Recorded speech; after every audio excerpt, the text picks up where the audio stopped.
Hi hello नमस्कार, स्वागत आहे तुमचं माझ्या यूट्यूब चॅनलवर। चला तर आपण आज करणार आहोत पारंपरिक पद्धतीचे हे उडदाचे पापड। तर चला सुरुवात करायची आहे। तर त्यासाठी हे बघा मी उडदाची डाळ घेतलेली आहे।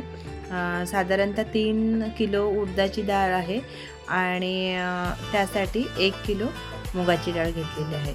तर आपण काय करायचं आहे, एका असं पसरट मोठं भांडं घ्यायचं आहे, त्यामध्ये एक कपडा टाकायचा आहे, त्यामध्ये हे डाळ आपण ओतून घ्यायची आहे। डाळ सगळी ओतून घ्यायची आहे आणि त्यामध्ये काही साफ करून घ्यायचे आहे, काही खडा वगैरे असेल तो छान निवडून निटून घ्यायचा आहे। आणि काय करायचं आहे, एखादा कॉटनचा कपडा घ्यायचा आहे आणि व्यवस्थित अशी डाळ सगळी पुसून घ्यायची आहे। हे बघा सगळं व्यवस्थित निवडून घ्यायचं आहे पहिला आधी आणि सगळी डाळ पुसून घ्यायची आहे। जर माझे व्हिडिओ आवडत असेल तर लाईक करा, शेअर करा। चॅनलवर तुम्ही नवीन असाल तर चॅनलला सबस्क्राईब नक्की करा। हे बघा असं सगळं पुसून घ्यायचं आहे आणि काय करायचं आहे, आता आपण ही जरासं 1 तासाभराचं ऊन लावायचं आहे आणि व्यवस्थित असं दळायला टाकायचं आहे। दळून झालेलं आहे हे आपण पीठ अशा पद्धतीचं करून घेतलेलं आहे। आणि आता काय करायचं आहे, हे बघा आता आपण 4 किलो डाळ आहे, त्यासाठी हे बघा 4 पिशव्या आपण ज्या पापड मसाल्याच्या असतात त्या घेतलेल्या आहे। आणि त्यामध्ये आता पहिलं 3 ग्लास पाणी टाकलेलं आहे आणि व्यवस्थित मिक्स करून नंतर उकळी आणायची आहे आणि याच्यामध्ये आपण पाणी ॲड करत जायचं, हलवत जायचं आहे जितकं पाणी अजून लागेल। घट्ट होतं म्हणून मला 5 ग्लास तरी पाणी मी हे घेतलेलं आहे आणि छान आता उकळी काढून घ्यायची आहे। हे बघा आता उकळी आलेली आहे, छान व्यवस्थित हलवून घ्यायचं आहे, गुठळ्या सगळ्या फोडून घ्यायच्या आहेत। मला 5 ग्लास पाणी इथं मी टाकलेलं आहे। हे बघा आता छान हलवून सगळ्या गुठळी मोडून घेतलेल्या आहे आणि एका भांड्यामध्ये पसरट भांड्यामध्ये हे ओतून घेतलेलं आहे आणि थंड करून कोमट करून घेतलेलं आहे। आणि आता आपण हे असं मळून घ्यायचं आहे। हे माझ्या मैत्रिणीने मळून दिलेलं आहे पीठ, कारण मला इतकं मळता येत नाही हे पीठ। आणि हे बघा आता हे असं मळून ठेवायचं आहे आणि रात्रभरासाठी तसंच ठेवून द्यायचं आहे। आता हे बघा दुसऱ्या दिवशी हे पीठ आता आपण काढून घ्यायचं आहे।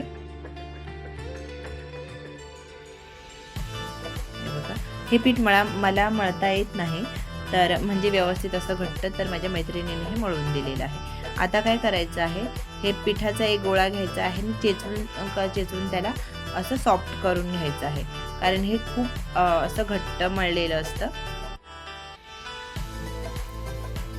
हे बघा चेचून घ्यायचं आहे आणि असे रोल करून घ्यायचे आहेत। हे बघा आता हे रोल करून घेतलेले आहेत, सगळ्या पिठाचे असे रोल करून घ्यायचे आहेत आणि आता छोटे छोटे गोळे करून घ्यायचे आहेत। आपल्याला जितकं पापड हवा आहे मोठा जाड त्या पद्धतीचे हे गोळे करून घ्यायचे आहेत। आणि हे काय करायचं, ह्याला ना एकमेकाला चिकटतील म्हणून थोडंसं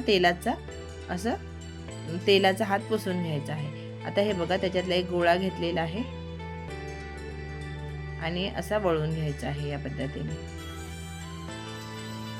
बघा आणि पापड तसा बघायला गेलं तर जास्त पातळ नाही करायचं, पातळ टाकलं की तेलात टाकलं की लगेच असा लालसर होतो।